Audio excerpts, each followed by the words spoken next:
세상에 블루오션이 있나 싶어요, 솔직히. 학벌 여전히 중요할 거고요, 인맥 여전히 중요하고요, 돈 여전히 중요하고, 그게 없는 사람들은 확실하게 불리합니다. 어떤 분야 성공하신 분들은 이 한계치를 뚫고 갔기 때문에 저는 거기서 성공을 하셨다고 생각을 하고, 누구나 치열한 순간이 있었던 것 같아요. 안녕하세요, 행캐TV 구독자 여러분. 저는 유튜브에서 자기개발 동기부여 재테크 콘텐츠를 주로 만들고 있는 김작가TV 채널의 운영자 김도윤 작가이고요. 최근에는 리치라는 새로운 채널도 운영했으니까 많은 구독과 좋아요 부탁드립니다. 초중고 때 싸움 잘하는 게 되게 중요하잖아요. 남자들의 힘. 저는 한 번도 누굴 때려본 적 없고, 힘이 세지도 않고, 저 보면 아시겠지만 덩치도 그렇게 크지가 않잖아요. 친구들한테 살짝 괴롭힘도 좀 당해봤고, 그 다음에 놀림은 진짜 많이 당해봤고요. 계기점 중에 하나는 26살 후반쯤에 공모전을 하나 도전을 했어요. 제 인생에 어떻게 보면 첫 도전이었어요. 제가 그 전에 받은 상이라고는 개근상밖에 없었거든요.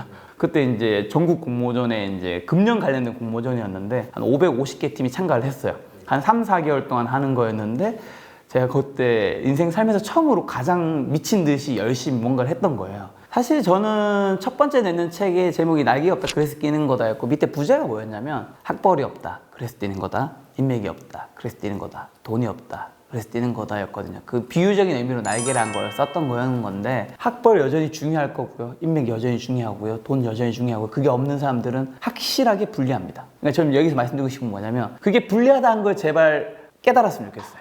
그게 불리하지 않다는 그 동화 속에 누군가 해주는 좋은 이야기들은 조금 멀리 하셨으면 좋겠어요. 그게 현실은 아니니까. 내가 명확하게 불리한 걸 알고 있으면 준비를 하게 되고 액션을 취하게 된다는 거죠. 학벌이 별로 저한테 임팩트가 없었기 때문에 저는 진짜 그 외에 엄청난 걸 했습니다. 대학 시절에. 공모전은 한 17개 상을 받았고요. 그 다음에 해외 봉사는 네팔, 몽골, 중국, 우즈베키스탄 한 3, 4개 나라 갔다 왔고요. 자격증은 거의 20개 가깝게 따고요. 제가 졸업한 이래로 제가 주변에 수많은 후배들, 학생들 볼 일이 있잖아요. 저보다 스펙이 많은 사람은 저 거의 못 봤습니다. 왜 그렇게 열심히 했냐? 내가 그만큼 부족하다는 거를 명확하게 인지했거든요. 인지하게 되면 내가 그 다음에 뭘 해야 되는지 알게 되고 액션을 취하면 본인조차 상상할 수 없는 곳에 저는 다다를 수 있지 않을까. 사실 전 기획이 다른 말은 설득이라고 생각하거든요. 그러니까 결국 우리는 누군가를 설득해야 되는 거죠. 어릴 때는 내 부모님을 설득해야지 내가 교재비라든가 내가 휴대폰, 스마트폰, 노트북 살 때 돈을 받아낼 수 있겠죠. 근데 학교에 가서는 학교의 교수님, 그 다음에 직장에 가서는 직장의 상사, 이 사람의 입장에서 생각을 해봐야지 이게 결국 성사되면 결국 내가 득이 되는 거잖아요. 그 다음에 그럼 평가자에게, 상대방에게 뭘 줄 것이냐가 제일 중요한 거죠. 글쓰기를 잘하는 거는 일단 논리력, 필력, 바깥에서 친구들 만났을 때는 글쓰기 하나도 안 중요합니다. 회사에서는 사실 업무 보고를 말보다는 글로 받죠. 그게 이메일이기도 하고 워드이기도 하고 PPT이기도 해서, 저는 글을 잘 쓰는 거는 어떻게 보면 인생에서 가장 중요한 일이라는 거를 가장 잘 평가받을 수 있는 수단이라 생각하기 때문에 글쓰기를 잘하는 건 너무 중요한데, 그 다음 질문이 당연히 그럼 어떻게 하면 잘할 것이냐인데, 사실 이건 쉽진 않은 문제인 것 같아요. 대표적인 방법은 사실 한 2가지 정도 있겠죠. 첫 번째는 책을 많이 보는 거 굉장히 저는 도움이 된다 생각하고요. 어떤 책을 봐야 도움이 되느냐라고 말하면 사실은 딱 집어서 말하기는 애매하지만 많은 책을 보는 건 당연히 도움이 될 거고, 그 중에서도 글쓰기와 관련된 책들이 있거든요.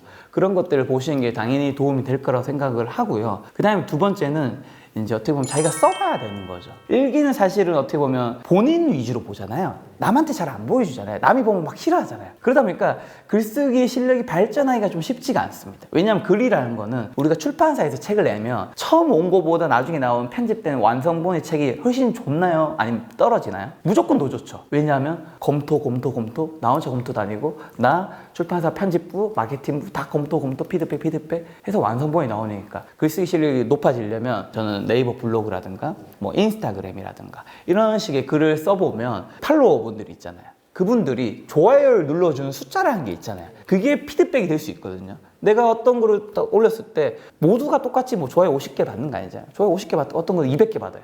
그럼 뭔가 어떤 포인트가 후킹이 됐다라는 거거든요.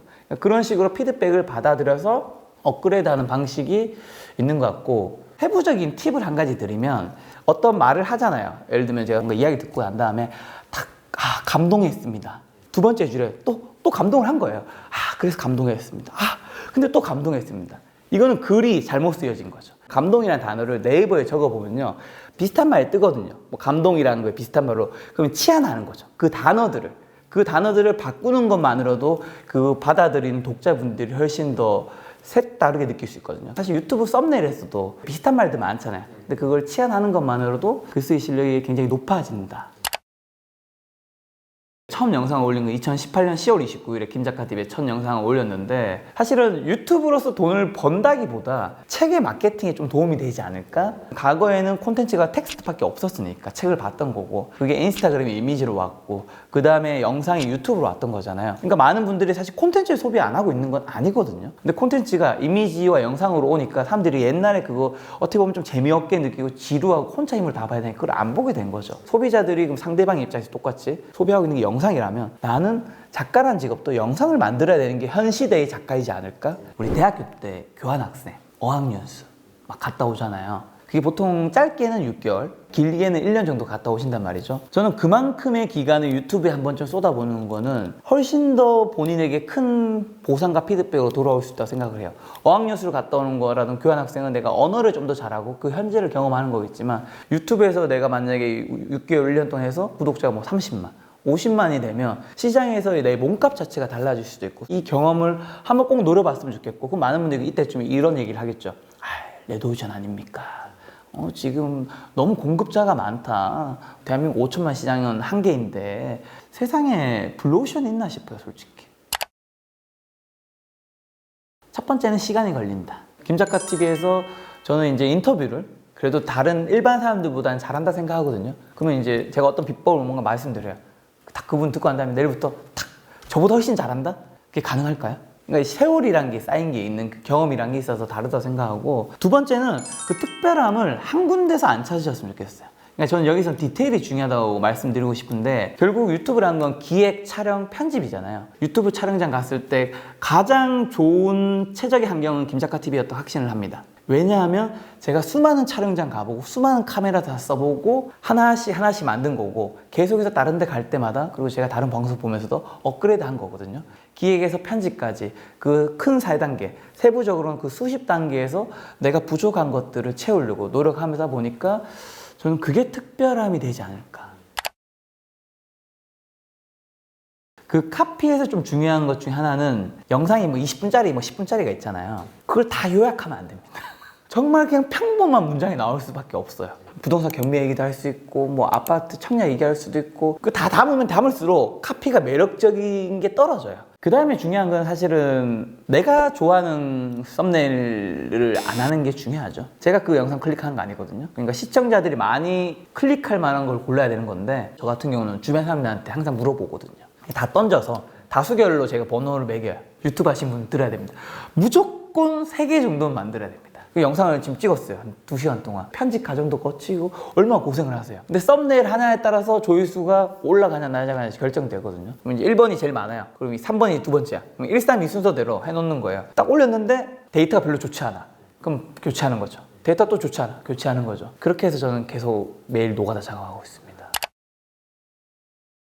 마케팅은 결국 설득의 과정이라 생각하고, 결국 우리가 마케팅 하는 거는 분명한 목적이 있기 때문에 마케팅을 하는 거잖아요. 지금 맞은편에 누군가가 있는 거죠. 그게 고객이 되는 건데, 결국엔 고객 맞춤형으로 마케팅을 하는 게 굉장히 중요한 것 같다는 생각을 합니다. 예를 들면 뭐 제가 지금 어떤 걸 만들었는데 그게 타겟층이 20대예요. 그러면 인스타그램에서 마케팅을 하는 게 굉장히 도움이 되겠죠. 근데 만약에 제가 낸 뭘 만든 게 타겟층이 60대, 70대일 수 있잖아요. 근데 인스타그램에서 마케팅을 하는 거는 별로 좋지 않을 수 있죠. 그래서 타겟에 대해서 명확하게 인지를 하고, 그 타겟이 뭘 원하는지, 그 타겟의 나이대와 성별, 소득 수준은 어떻게 되고, 그 소득으로 주로 어떤 거에 지갑을 여는지 잘 판단한다면 내가 이분들한테 마케팅을 어떻게 할 것인지를 정확하게 좀 알 수 있지 않을까. 특징을 정확하게 안 거를 거기에 딱 주파수를 저는 맞추는 게 마케팅을 잘하는 과정이라고 생각을 합니다. 누구나 치열한 순간이 있었던 것 같아요. 제가 예전에 대학생 때 공모전을 한 10번 넘게 상을 받았어요. 그때 제가 이제 친한 동생이 있어서 같이 공모전을 하자고 했어요. 이 친구는 공모전 상을 받은 적이 거의 없어요. 그럼 사실 대학생 그때 공모전 그 팀에서는 잘 못하는 친구와 같이 한다는 거는 그 친구에게 굉장한 혜택입니다. 더 열심히 해야 되잖아요. 왜냐? 실력이 안 되면, 질이 안 되면 양을 때려 박아야 되는 거거든요. 근데 그때 웃겼던 거는 저희 집에서 이제 밤을 새야 될 일이 있었어요. 전 막 작업을 하고 있는데 밤 12시 되니까 피곤하대요. 그래서 제가 아유 안 끝났다. 밤을 새야 될 수 있다니까 너무 잠이 온대요. 자야겠대요. 잤습니다. 그때 저는 좀 굉장히 좀 황당했거든요, 사실. 저는 어느 분야든 성공을 하셨거나 부자가 되셨던 분들은 그 어느 순간 치열해야 하는 구간들이 있는데 그때는 엄청 이제 다 가리지 않는 거죠. 일반적으로 정해져 있는 어떤 한계선이란 게 있겠죠. 일반 사람들은 여기서 여기까지 해야지. 어떤 분야에 성공하신 분들은 이 한계치를 뚫고 갔기 때문에 저는 거기서 성공을 하셨다고 생각을 하고, 돈을 바라보는 저는 가치관이 좀 너무 다르다고 생각을 하고요. 부자가 아닌 분들은 돈이 안 되는 곳에서 돈을 벌려고 하는 것 같아요. 저 같은 경우도 이제 작가라는 직업을 있을 때 부자가 될 수 없구나, 그리고 경제적 자유를 얻는 거는 물론이며 내 생계를 미래에도 안정적으로 가져갈 수 있는 게 아니구나라는 거를 깨달은 거죠. 그럼 이제 그 구조를 벗어난 거죠. 제가 유튜브를 한 걸 시작한 거잖아요. 지금도 김작가TV 하나라는 것만으로는 굉장히 위험할 수 있구나. 새로운 유튜브 채널은 뭐가 있을까? 또 다른 사업 포트폴리오 뭘로 가야 될까 고민하고 있단 말이에요. 지금 이 구조에서는 김작가TV는 나에게 많은 수익을 가져다 주지만 위험한 구조구나. 위험하면 다른 돈이 되는 구조를 고민하고 가야 되는데, 부자와 그렇지 않은 분의 가장 큰 차이점 중에 하나는 내가 이 구조가 문제가 있구나, 여기서 내가 나가야 된다는 걸 깨달아야 되는데, 그 구조 안에서 물어보죠. 영상을 보죠. 책을 보죠. 강좌에 신청해서 돈을 내고 보죠. 그리고 다시 일상으로 돌아가요.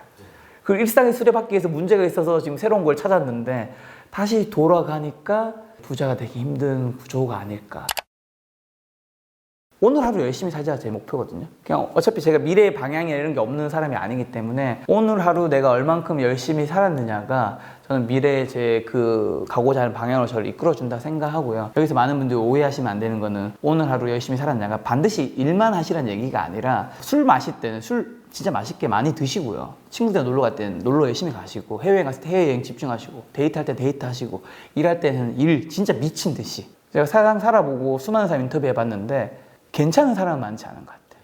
그런 괜찮은 사람을 앞으로도 만나고 싶고, 제 인생의 모토도 누군가가 딱 지인들 물어볼 거잖아요. 김 작가 어떤 사람이야 했을 때 뭐 재테크 유튜버고 한데 되게 괜찮은 사람이야. 그런 사람이 되고 싶어요.